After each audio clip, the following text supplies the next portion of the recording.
business executives who listen to your encouraging remarks, who have seen the great potential your country has with its 1.3 billion inhabitants.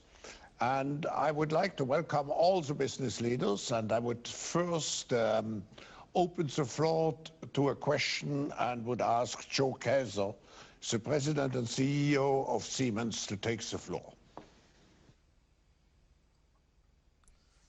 Joe, you are Thank you. Yes, can you hear me? Yeah. Thank you very much, Klaus. Your Excellency, dear Prime Minister, thank you so much for joining the World Economic Forum. I actually do not really have a question. It's more an offer I wanted to extend to you. It always needs us to say that we want to congratulate you on how this pandemic has been managed in a country with almost 1.4 billion people. I really have to say this deserves the utmost respect. But obviously, you know, there is a time after COVID-19.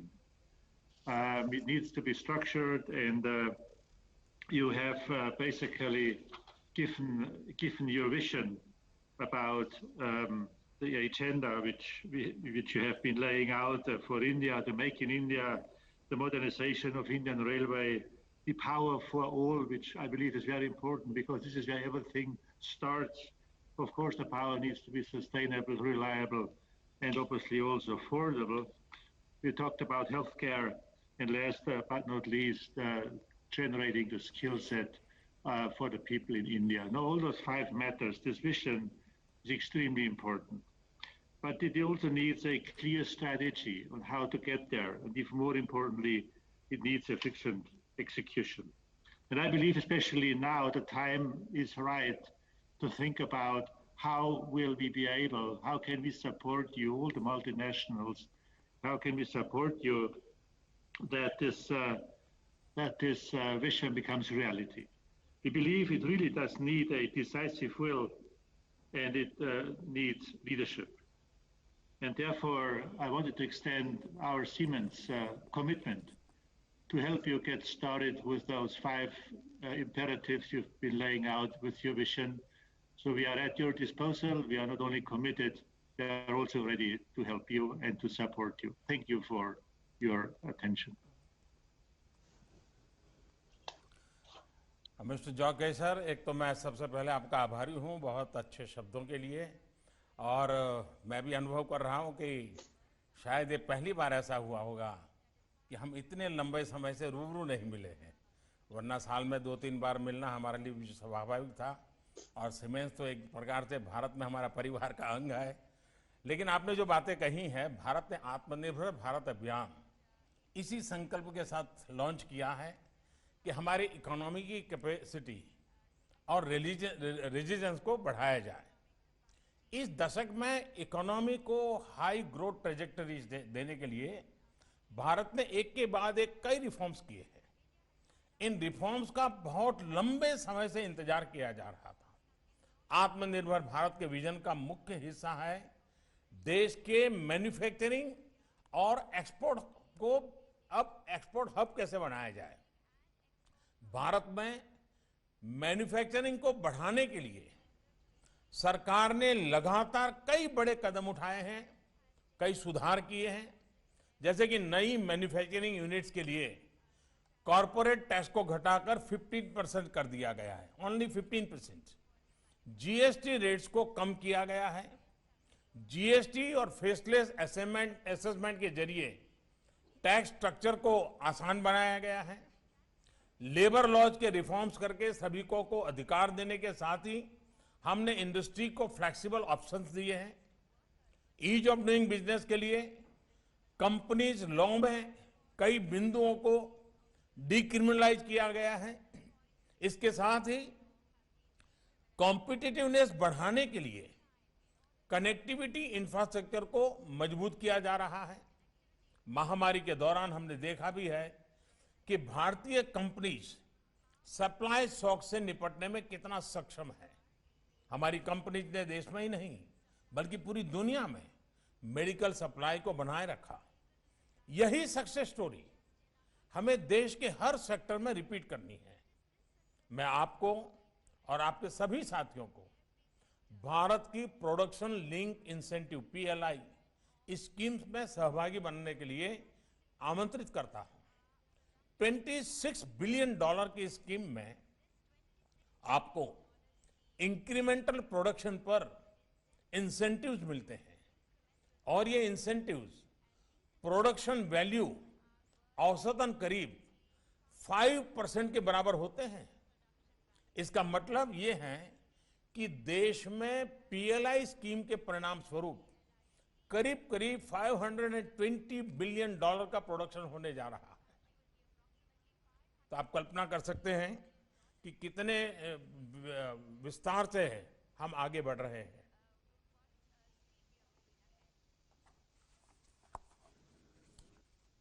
Thank you, Prime Minister. I should also mention we are joined by key members of the cabinet, just in case the Prime Minister, I think he has a commitment and he will leave us shortly, but we will follow up all the questions which were raised. May I go to Björn Rosengren, CEO of ABB. Thank you very much, Honorable Prime Minister, ladies and gentlemen. It's an honor and a pleasure to be here today. First, allow me to congratulate you on your handling of the pandemic and launching the biggest vaccine drive in the world. I think this underscores India's strong global role in technology, and we are proud to support with our technology, both in automation, electrification, and robotics. We have been present in India for over 60 years, and today we have an important manufacturing and R&D footprint across the country. And we feel privileged to have been part of building some of your nation's impressive landmarks. For example, we have helped to ensure energy efficiency in the state of Unity, and our technology helped drive the world's largest irrigation project, bringing much needed water to millions of farmers in India.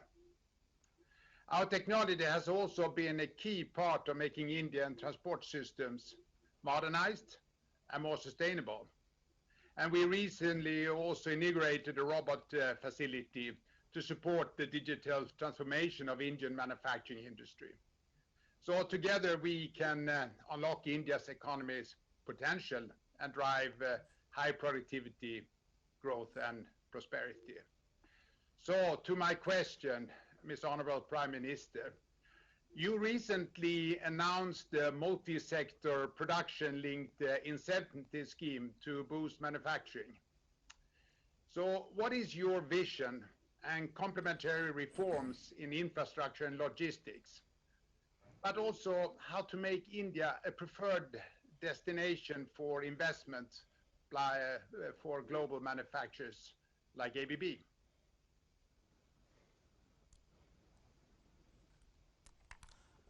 मैं एक तो आपके बहुत आभारी हूं कि आपने corona के संबंध में भारत की जो सराहना की, हमारे हेल्थ वर्कर्स को उसके कारण बहुत ही संबल मिलेगा। आपका सवाल बहुत वाजिब है। इंफ्रास्ट्रक्चर किसी भी इकोनॉमी की ग्रोथ के लिए सपोर्टिंग पिलर की तरह होता है और इसलिए आज देश के लिए इंफ्रास्ट्रक्चर पहली प्राथमिकता में से एक है। पिछले 6 सालों में भारत में 57,000 किलोमीटर इंटरस्टेट हाईवेज बनाए गए हैं। 58% से ज्यादा रेलवे लाइंस इलेक्ट्रीफाई की जा चुकी है।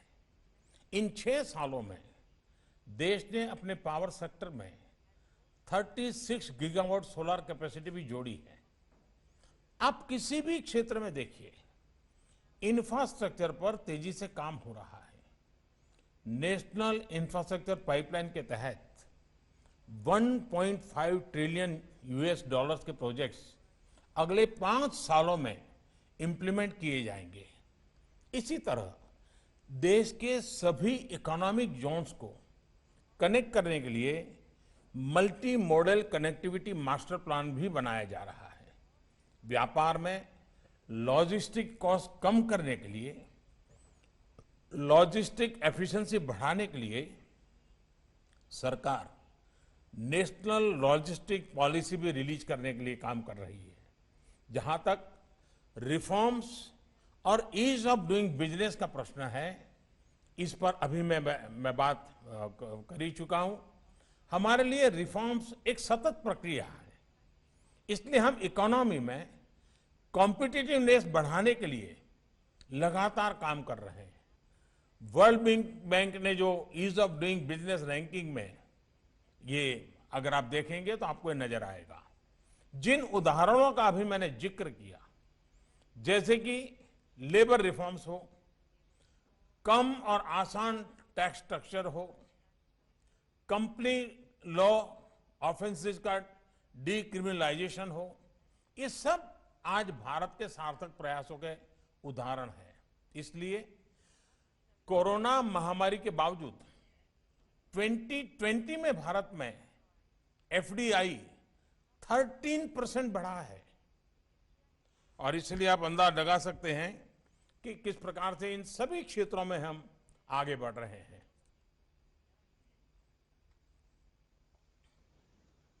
Thank you. May I now call on Joe Taylor, the CEO of Ontario Teachers Pension Plan.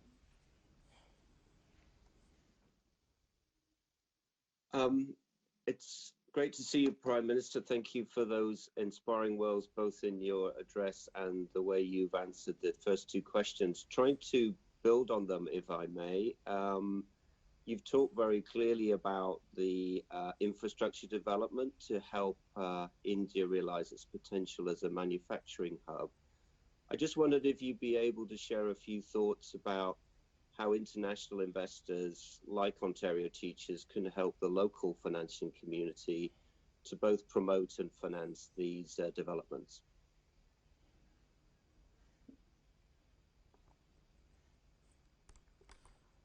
Thank you जो आपसे तो मेरी महीने भर पहले virtual global investor round table पर भी विस्तार से बात हुई है। मुझे खुशी है कि इंफ्रास्ट्रक्चर लेकर आप सब इतने सवाल पूछ रहे हैं। ये जरूरी है कि देश और इंडस्ट्री दोनों मिलकर इंफ्रास्ट्रक्चर को गंभीरता से लें। अनुमान के मुताबिक 2040 तक देश की इंफ्रास्ट्रक्चर नीड्स करीब करीब $4.5 ट्रिलियन के बराबर होगी। मेरा मानना है कि ये लक्ष्य सरकार और इंडस्ट्री को साथ मिलकर पूरा करना होगा। सरकार इस दिशा में स्टेबल एनवायरनमेंट और हर जरूरी मदद देने के लिए लगातार काम कर रही है। इनमें से ज्यादातर प्रयास आप सबने सीधे जुड़े हुए हैं, आप सब इनसे परिचित भी होंगे, जैसे कि इन्वेस्टर के सामने आने वाली किसी भी सिस्टमिक अड़चन के समाधान के लिए एम्पावर्ड ग्रुप ऑफ सेक्रेटरीज बनाया गया है। प्रोजेक्ट्स की एक रेडी सेल्फ उपलब्ध कराने के लिए प्रोजेक्ट डेवलपमेंट सेल्स का गठन किया गया है। सॉवरेन वेल्थ फंड्स और पेंशन फंड्स के जरिए इंफ्रास्ट्रक्चर में इन्वेस्टमेंट करने पर 100% टैक्स में छूट मिल रही है। इसी तरह डिविडेंड डिस्ट्रीब्यूशन टैक्स, इससे भी छूट दी जा रही है। अभी हाल में ही इन्वेस्टर्स की मदद के लिए सिंगल पॉइंट कांटेक्ट भी स्थापित किया गया है। सरकार transmission lines, logistic parks, airports, oil and gas pipeline और हाईवेज में एसेट मोनेटाइजेशन प्रोग्राम चला रहा है। इससे लो रिस्क ब्राउनफील्ड एसेट में भी इंडस्ट्री के लिए अवसर पैदा हुए हैं। आज इंफ्रास्ट्रक्चर, मोबिलिटी और क्लीन एनर्जी से लेकर टेक्नोलॉजी और मैन्युफैक्चरिंग तक हर क्षेत्र में आपके लिए अपार अवसर है। और अवसर इसलिए और भी कन्विंसिंग है क्योंकि ये अवसर एक वाइब्रेंट डेमोक्रेसी में है, एक बिजनेस फ्रेंडली क्लाइमेट में है और एक बड़े बाजार में है। मैं आप सबको खुद भी आमंत्रित कर रहा हूं कि आइए इन अवसरों से अपने फ्यूचर प्रोस्पेक्ट को जोड़िए। आपको जिस किसी भी मदद की जरूरत होगी, भारत उसके लिए तैयार है।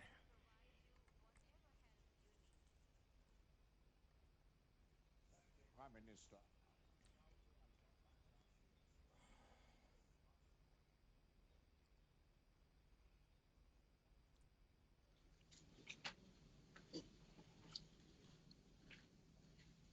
Ajay? I see we have some connection problems. I will ask the question on. Klaus, can you hear me? Now I can hear you. Thank you. And Mr. Prime Minister, as always, you are inspiring to listen to, and thank you for your leadership. Your vision of a digital India has set forth a very ambitious plan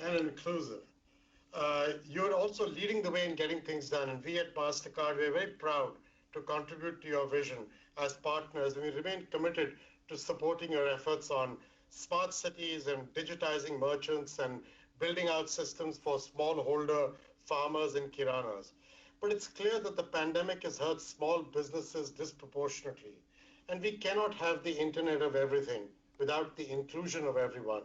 So, sir, could you tell us a little bit about how you're prioritizing the rapid adoption of frontier technologies, especially among small businesses, and what can we, private sector companies and longtime partners like MasterCard, what can we do to help you further?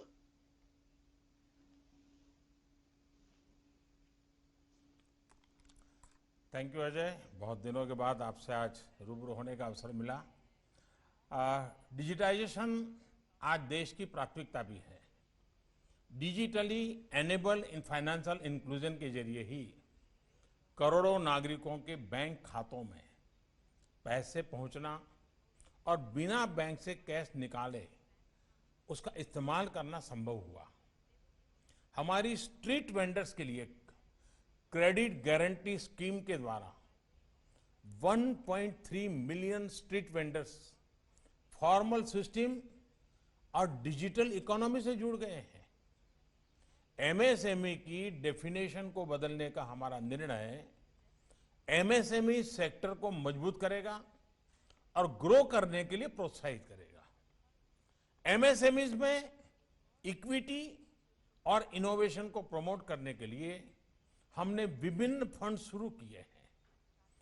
Technology driven fourth industrial revolution, इसमें हमारे MSMEs के लिए हम कई बातों पर focus कर रहे हैं, जैसे विभिन्न डिजिटल लैंडिंग प्लेटफॉर्म्स और प्रोडक्ट्स के इस्तेमाल से छोटे उद्यमियों को एक्सेस टू क्रेडिट कराने की व्यवस्था रही है। इंडस्ट्री के साथ मिलकर स्किलिंग, अपस्किलिंग और रीस्किलिंग के विभिन्न प्रोग्राम्स द्वारा future ready industry relevant skill set तैयार करने के प्रयत्न किए जा रहे हैं।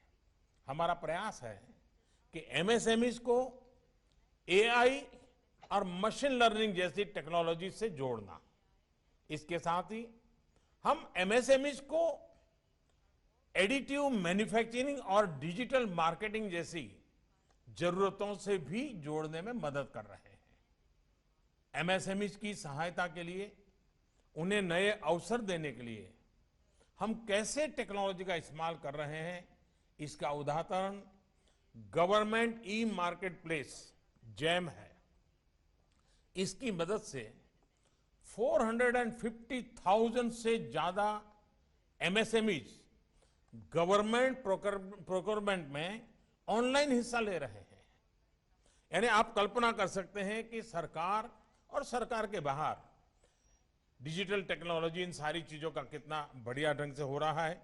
और आप तो वैसे भी एक प्रकार से हमारे को ट्रैवलर है, और इसके कारण मुझे पूरा विश्वास है कि हमारी और आपकी सोच में भी समानता है, और इसलिए आपकी सक्रियता इन चीजों को आगे बढ़ाने में जरूर काम आएगी। अजय, फिर से एक बार आपका बहुत बहुत धन्यवाद। Thank you, Honorable Prime Minister. The next is Arvind Krishna, the CEO of IBM. Thank you, Professor Schwab. Namaskar, Prime Minister ji. So thank you for your comments today. As you mentioned, this pandemic has greatly accelerated digital transformation. Ajay spoke of this in financial inclusion, but you also spoke of it with Aadhaar and other aspects. I also would like to thank you for your comment on the engineering capacity of India and how that has benefited the world, not just India. We are also grateful to the cooperation of the government for all of the centers and our ability to do both software development and software services from India. That is something that we are very proud of and that we hope to continue to expand and accelerate under the government's guidance. However, when we speak about inclusion, education is also a very important part of it. And we are very proud of the work we are doing with Niti Aayog, part of the government of India, to build the first of a kind digital platform so that more and more young adults and children can participate in getting good education. And I'll use the word perhaps participate in a digital university. We are also proud of the work the government is doing in artificial intelligence or AI. I think all of this work is urgent and necessary. It's the next wave of digital, but it also will bring millions of young adults then into the educated workforce. So with that comment, my question is, artificial intelligence and data are topics that require a great deal of regulatory thought and great policy. What are your thoughts on policy around these topics so that AI remains responsible, allows everyone to be included, but the free flow of data also has to happen to benefit business and the country? धन्यवाद अरविंद जी। जब मेरी पिछली बार आपसे बात हुई थी तो corona की वजह से पूरी दुनिया में हड़कंप था, अनेक देशों में लॉकडाउन का वो समय था। तब उस दौर में भारत की डिजिटल होती इकोनॉमी ने देशवासियों की बहुत मदद की है। आज हमारे देश में 1.3 बिलियन आधार, 1.1 बिलियन मोबाइल कनेक्शन और 750 मिलियन इंटरनेट सब्सक्राइबर्स, ये अपने आप में बहुत बड़ा पुल है। इन्होंने देश के डिजिटल प्रोफाइल को पूरी तरह से ट्रांसफॉर्म कर दिया है। हमारी सरकार का विजन साफ है, हमें एक्सेस, इंक्लूजन और एम्पावरमेंट, इसके जरिए देश को ट्रांसफॉर्म करना है और साथ ही यूजर्स की प्राइवेसी भी सुनिश्चित करनी है। इसके लिए देश कई एस्पेक्ट्स पर फोकस कर रहा है। पहला है डिजिटल वर्ल्ड में सभी को एक्सेस। आज देश में 300,000 से ज्यादा कॉमन सर्विस सेंटर्स चल रहे हैं जिनसे डिजिटल सेवाएं गांव-गांव पहुंच रही है। अगले 2-3 साल में देश के 600,000 से अधिक गांवों को फाइबर नेट से जोड़ने का काम चल रहा है। भारत वो देश बन रहा है जहां रिमोटेस्ट एरियाज में भी डिजिटल सर्विसेज का एक्सेस हो, मार्केट के लिए एक्सेस हो। दूसरे, प्रमोटिंग कंपटीशन। हम हर क्षेत्र को बाजार की भागीदारी के लिए खोलने में भरोसा करते हैं। आप यूपीआई को देखिए, ये इसका सबसे बड़ा उदाहरण है। आज यूपीआई प्लेटफॉर्म पर ट्रांजैक्शन 2 बिलियन पर मंथ को पार कर चुके हैं। इसमें से एक बड़ा हिस्सा प्राइवेट प्लेयर्स द्वारा बनाए गए ऐप्स के जरिए ही हो रहा है। हमारा तीसरा एस्पेक्ट है फ्रंटियर टेक्नोलॉजीज की रिसर्च पर इन्वेस्टमेंट। एआई है, एडिटिव मैन्युफैक्चरिंग है और इंटरडिसिप्लिनरी साइबर फिजिकल सिस्टम है। ऐसे सभी क्षेत्रों को आज विशेष रूप से प्रमोट किया जा रहा है। इसी तरह चौथा एस्पेक्ट है data and privacy. Data protection पर एक मजबूत कानून के लिए देश में काम चल रहा है। एक और जरूरी एस्पेक्ट है आत्मनिर्भरता। हम पूरी डिजिटल वैल्यू चेन में कॉम्पिटिटिव होना चाहते हैं। आज हमारे पास वाइब्रेंट स्टार्टअप सेक्टर है। जिस देश आज गर्व के साथ आगे बढ़ रहा है, बड़े स्तर पर इलेक्ट्रॉनिक्स मैन्युफैक्चरिंग को प्रमोट करने के लिए हम इंसेंटिव भी दे रहे हैं। तो आप कल्पना कर सकते हैं कि जिस क्षेत्र में आप काम कर रहे हैं उसके सभी पहलुओं को प्रोएक्टिवली स्पर्श करने का हमारा प्रयास रहा है। अरविंद जी, फिर एक बार मैं आपका बहुत बहुत धन्यवाद करता हूं।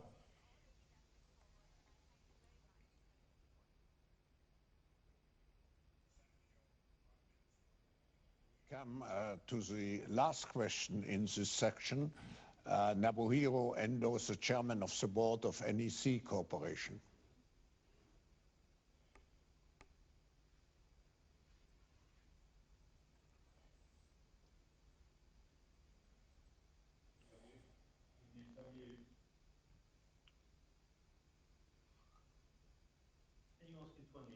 Thank you, Dr. Schwab. It is quite honorable for me to participate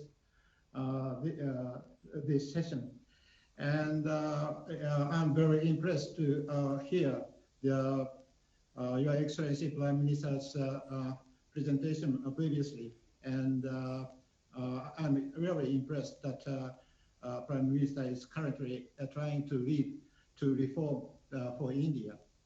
And I believe that in order to reform the countries, we have the a kind of the methodology that is the smart cities. And I know that you already have the quite big plan, 100 smart city in India. And my question is that, Prime Minister, your vision and resolve that smart cities are key to achieving the sustainable goals in India are extremely relevant. How is your government planning on driving reforms for India to achieve people-centric reforms in the urban areas? Thank you Indo. देश की बढ़ती economy में हमें urbanisation का भी बहुत बड़ा अवसर मिलता है। आज भी हमारी इकोनॉमी का 2/3 2/3 इकोनॉमिक आउटपुट हमारे शहरों से ही आता है। आज देश सस्टेनेबल अर्बनाइजेशन के जरिए कई महत्वपूर्ण फ्रंट्स पर काम कर रहा है। पहला, ईज ऑफ लिविंग, दूसरा ईज ऑफ डूइंग बिजनेसेस, और तीसरा क्लाइमेट सेंसिटिव डेवलपमेंट। इसी कमिटमेंट के तहत 2014 से 2020 के बीच $150 बिलियन अर्बन इंडिया में इन्वेस्ट किए गए हैं। 100 स्मार्ट सिटीज में सिटीजन सेंट्रिक गवर्नेंस, उस पर भी तेजी से काम हो रहा है। स्मार्ट सिटीज और डिजिटल इंडिया प्रोग्राम्स के द्वारा हमारे शहरों में फिजिकल और डिजिटल वर्ल्ड कन्वर्ज करने के लिए उस दिशा में हम काम कर रहे हैं। इसी तरह हेल्दी सिटीज के लिए देश आज लो कार्बन इकोनॉमी की दिशा में भी बढ़ रहा है। हम देश में new age public transportation infrastructure तैयार करने के लिए भी उतनी ही गंभीरता से काम कर रहे हैं। 2025 तक हमारे 25 शहर ऐसे होंगे जहां मेट्रो की सुविधा होगी।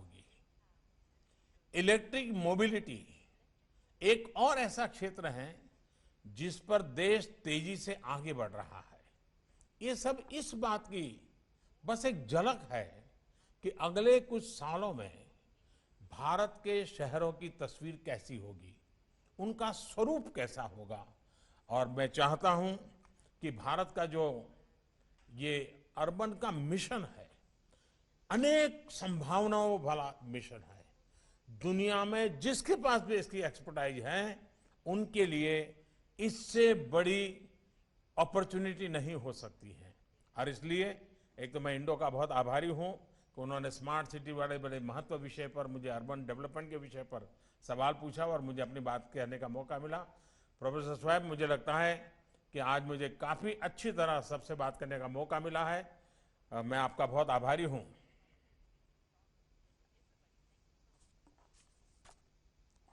Thank you very much, Honorable Prime Minister.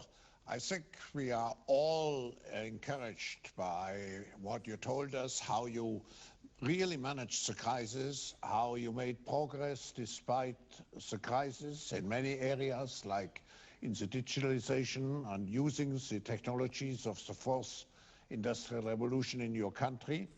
And of course, also the potential of your country and the strong growth which everybody expects.